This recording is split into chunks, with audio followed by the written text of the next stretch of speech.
Hi friends வணக்கம். Welcome to biology king Tamil YouTube channel. நம்ம இந்த வீடியோவில் என்ன பார்க்க போகிறோம்னு பார்த்தீங்கன்னா 12th ஸ்டாண்டர்ட் ஜுவாலஜியில் இருக்கக்கூடிய 7th லெசனை பார்க்க போகிறோம்.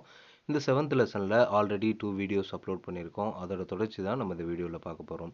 நாம் ஒவ்வொரு பாடத்தில் இருந்தும் line by line important questions எடுத்து அப்லோட் பண்ணுறதுனால இது யாருக்கெல்லாம் யூஸ் ஆகும் அப்படின்னு பார்த்தீங்கன்னா UGTRB zoology, PGTRB zoology, NEET, TNPSC, NET, SET போன்ற தேர்வு எழுதுகிறவங்களுக்கும் 11th மற்றும் 12th படிக்கக்கூடிய மாணவர்களுக்கு இது 100% மார்க் எடுக்கிறதுக்கு ரொம்பவே யூஸ்ஃபுல்லாக இருக்கும்.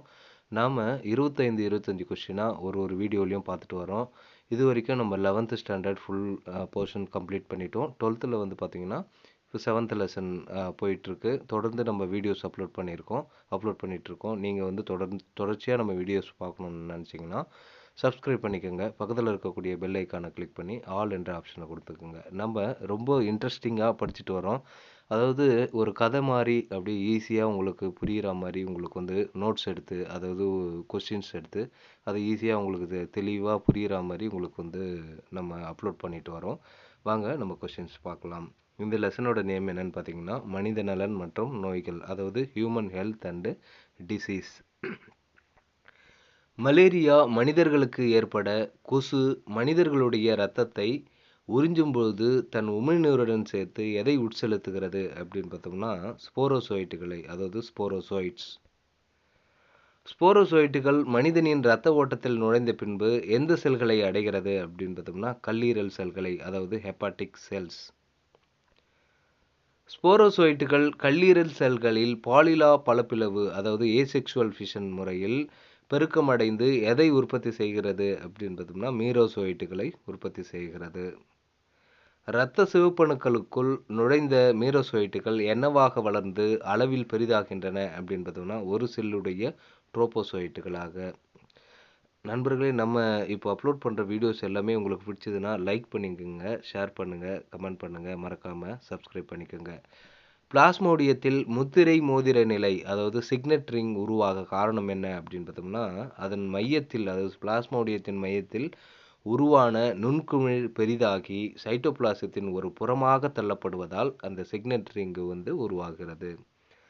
பிளாஸ்மோடியத்தின் ட்ராப்போசைட்டுகளின் உட்கரு பாலிலா இனப்பெருக்க முறையில் பிளவுற்று எதை உருவாக்குகிறது அப்படின்னு பார்த்தோம்னா சைசாண்டுகளை உருவாக்குகிறது. இது வந்து நீங்கள் மொத்தமாக படிச்சிங்கன்னா புரியாது, கஷ்டமாக இருக்கிற மாதிரி இருக்கும். இந்த மாதிரி நீங்கள் ஒன் வேர்டு மாதிரி படிச்சிட்டிங்கன்னா உங்களுக்கு வந்து 12th படிக்கிற மாணவர்களுக்கு வந்து நீங்கள் 5 மார்க்கு, இந்த மாதிரி 10 மார்க் அந்த மாதிரி கூட நீங்கள் அட்டன் பண்ணலாம் இதை ஈஸியாக. பெரிய சைசாண்டுகளில் என்ன துகள்கள் காணப்படுகின்றன அப்படின்னு பார்த்தோம்னா மஞ்சள் நிறத்துடன் கூடிய பழுப்பு நிறமியான சப்னரின் துகள்கள், சப்னஸ் கிரானியூல்ஸ்.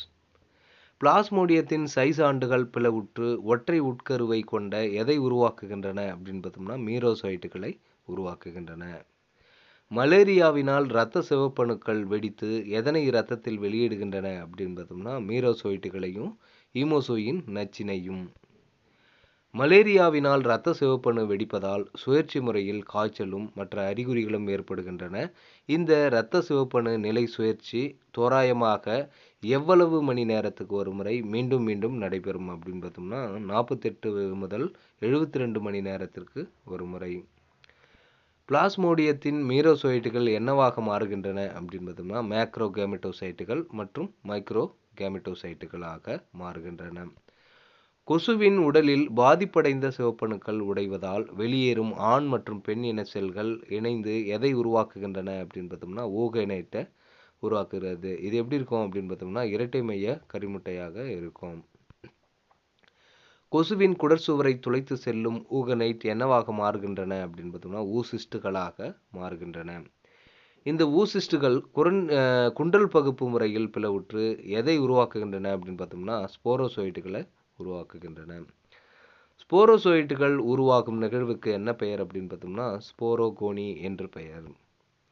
ஸ்போரோசோயிட்டுகள் கொசுவின் எந்த பகுதிக்கு நகர்ந்து சென்று, அதாவது மஸ்கிட்டோவோட எந்த பகுதிக்கு நகர்ந்து சென்று தங்குகின்றன அப்படின்னு பார்த்தோம்னா உமிழ்நீர் சுரப்பியை நோக்கி நகர்ந்து சென்று தங்குகின்றன. இந்த கொஷின் வந்து 12th ஸ்டாண்டர்ட், அதாவது இப்போ காலாண்டு எக்ஸாமில் வந்து இந்த கொஷின் கேட்டிருக்காங்க.